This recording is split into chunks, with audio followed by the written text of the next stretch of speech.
হাইকোর্টে মামলা। ইসির সিদ্ধান্তে নতুন বিতর্ক। শীর্ষ অফিসারদের রাতারাতি সরিয়ে দিল ইসি, চাপে রাজ্য সরকার।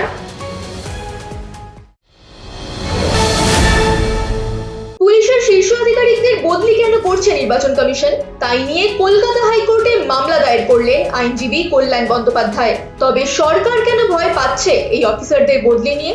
এর মূলে কি অন্য রাজনীতি লুকিয়ে আছে? তাহলে কি বাম আমল থেকে নির্বাচন যেতে হতো এই পুলিশের সহায়তায়? পীযূষ পান্ডে, বিনীত গোয়েল, সুপ্রতিম সরকারের মতো শীর্ষ আধিকারিকদের রাতারাতি বদলি করেছে ইসি।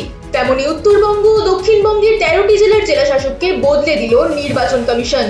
উত্তরবঙ্গের দার্জিলিং, জলপাইগুড়ি, কুচবিহার, আলিপুরদুয়ার, উত্তর দিনাজপুর, মালদা, মুর্শিদাবাদের জেলাশাসক বদল করা হয়েছে। অন্যদিকে উত্তর ও দক্ষিণ 24 পরগনার পাশাপাশি নদিয়া ও পূর্ব বর্ধমান জেলার জেলাশাসককেও বদলে দিল নির্বাচন কমিশন। বাদ পড়েনি কলকাতাও। কলকাতা উত্তর ও কলকাতা দক্ষিণের জেলা নির্বাচনী আধিকারিক বা ডিইও পরিবর্তন করে দিয়েছে নির্বাচন কমিশন।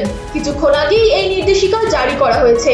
বাকি জেলাগুলোর জেলাশাসককেও যে বদল করা হবে তা বোঝাই যাচ্ছে।